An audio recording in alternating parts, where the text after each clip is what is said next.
Eh bien bonjour tout le monde, c'est Flowshark et aujourd'hui c'est vidéo unboxing. Aujourd'hui on va s'attaquer au 5e film d'une saga de films de requins qui est devenue culte. Une saga où on mélange des requins et des tornades, je parle bien de Sharknado 5 Global Swarming. Plus précisément c'est la version allemande. Et pour reconnaître les versions allemandes, il suffit de regarder tout simplement en bas. Voilà, on a ce carré de couleur bleue, du moins le bleu correspond à interdire les enfants de moins de 16 ans de regarder ce film en Allemagne. Comme vous le saviez, ce genre de produit, je l'achète sur eBay. Voilà, eBay c'est une pépite d'or pour moi où on peut acheter plein de films de différents pays, voilà, qui viennent de super loin et que je puisse, voilà, les présenter sur ma chaîne YouTube française.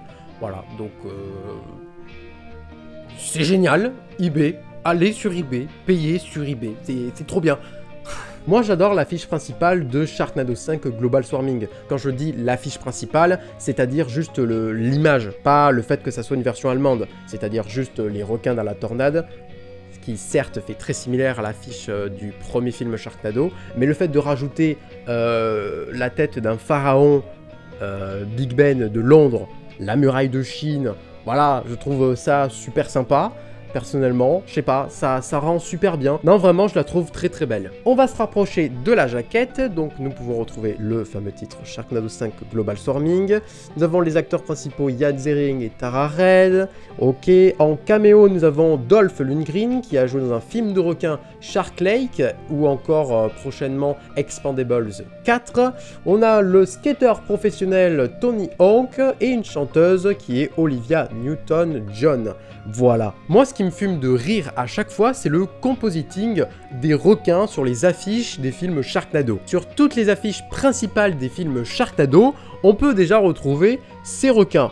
Voilà. En principe, on les voit tout le temps. Mais celui-ci et celui-là, on les voit tous les deux sur des affiches du film Shark Week. C'est dommage pour ces... C'est tombé. Je disais, c'est dommage pour ces affiches-là parce que j'aurais bien voulu voir un graphiste créer un requin exprès pour ces affiches pour le film Shark Week. Bah non, ils ont pompé sur ces deux requins. Et si on zoome vraiment sur la jaquette, nous pouvons voir ce requin et celui-ci. Voilà, on voit mieux ici. Et bien ce requin, c'est le fameux requin qu'on voit sur toutes les affiches de films de requins. Même si c'est très furtif, il est encore là. Et il y a un dernier requin qui est sur l'affiche. Je parle de celui-ci, où il y a mon doigt. C'est le fameux requin qu'on aperçoit dans Sharknado 2 The Second One, où l'acteur Jan Zering le tronçonne littéralement en deux parties. Même si l'affiche est très ressemblante avec le premier film Sharknado, pour moi, cette affiche-là est quasi la number one. Voilà, je l'aime beaucoup. On va regarder maintenant la tranche du DVD. Voilà, alors avec les reflets, c'est très galère, parce qu'avec ma ring light qui est en face, on voit absolument rien.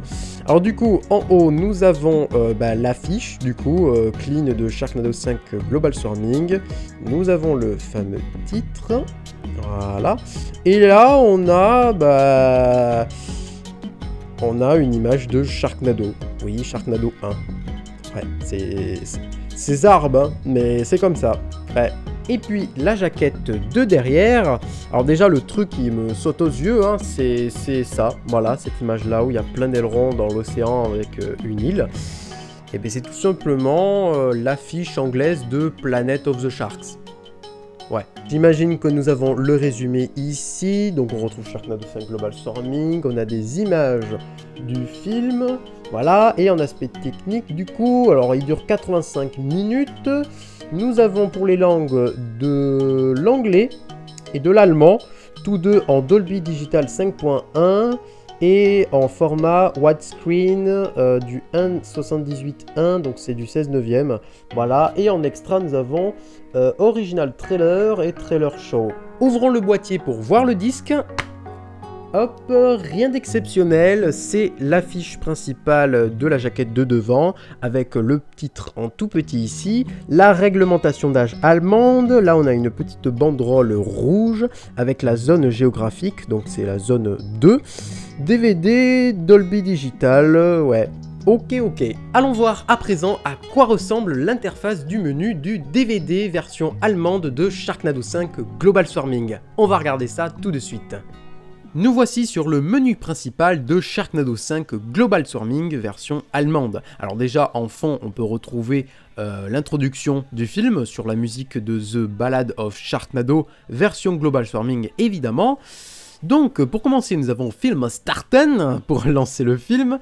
En langue nous avons de l'allemand évidemment avec de l'anglais. Extra Original Trailer, donc c'est la bande-annonce du film. Voilà. Trailer show, nous avons les bandes annonces de 5 Headed Shark Attack, Altitude, Attack of the Killer Donuts et Alien Convergence qui est le mockbuster de Alien Covenant. Voilà, il n'y a pas d'autre interface, nous avons que ce menu, il n'y a pas d'autre interface. Donc voilà, c'est classique. Et maintenant, on va passer au plan stylé du DVD Sharknado 5 Global Swarming version allemande tout de suite.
Pour conclure, c'est juste un DVD qui est banal, voilà, il n'y a rien d'incroyable, il est pas mauvais, mais voilà, c'est juste un DVD standard qui vient d'Allemagne quoi. Mon préféré c'est Sharknado 4 The Force Awakens, entre toutes les références, les caméos, le film est très coloré, ça bouge beaucoup, il y a pas mal d'idées, même les costumes et les looks des personnages sont très stylés, la musique également, et puis surtout le plus important c'est le fait de mélanger les requins tornades avec les éléments tels que l'électricité, le feu, la radioactivité. Même pour son titre, Sharknado 4 The Force Awakens, le 4e réveil fait référence à Star Wars épisode 7, le réveil de la force, et qu'on dit en anglais du coup The Force Awakens. C'est très bien pensé. Il y a aussi beaucoup de références quand même dans ce film-là. En soi, il y en a dans tous les films, mais c'est vrai que dans celui-là, il y en a pas mal. On a des références à Godzilla, Retour vers le futur ou encore Indiana Jones. Non, vraiment, c'est plutôt sympathique. Ça a été un bon visionnage pour la première fois que je l'ai vu. Après, c'est vrai qu'à long terme, ça devient un peu plat. Mais c'est quand même celui qui a coûté le plus cher, 5 millions de dollars. Et on comprend parce qu'on voyage beaucoup. Le but c'est de retrouver en fait le fils de Finn qui est dans des tornades avec les requins et qui se TP d'un pays à un autre. Bon, c'est un peu what the fuck, mais on voyage beaucoup. On est en Italie, après on est à Rio de Janeiro, bref, voilà, on voyage énormément, c'est très cool. Et si vous aimez Natu et Kemar, eh ben, ils sont présents dans Sharknado 5 Global Swarming. C'est pas une blague. Ils sont vraiment dans le film. Je m'en souviens à l'époque où à chaque fois qu'un Sharknado sortait, je marquais le numéro suivant pour voir s'il n'y avait pas un nouveau film qui allait sortir. Et quand j'ai cherché un jour Sharknado 5, je suis tombé sur cette affiche-là. Sharknado 5 Earth O, qui était le titre original au film qu'on a eu. Et avant de vous dire au revoir, petite touche québécoise, le titre du film a été traduit au Québec sous le nom de Sharknado 5 Fourmillement planétaire. On adore. C'est nul à chier. Eh bien, cette vidéo unboxing sur le DVD Sharknado 5 Global Swarming version allemande prend fin. J'espère qu'elle vous a plu. N'hésitez pas à me le faire savoir en mettant un gros pouce bleu, ça me ferait énormément plaisir. N'hésitez pas aussi à commenter la vidéo, à la partager, à t'abonner et activer la cloche pour recevoir les notifications de mes prochaines vidéos qui sortiront à l'avenir. Je vous dis à la prochaine, salut!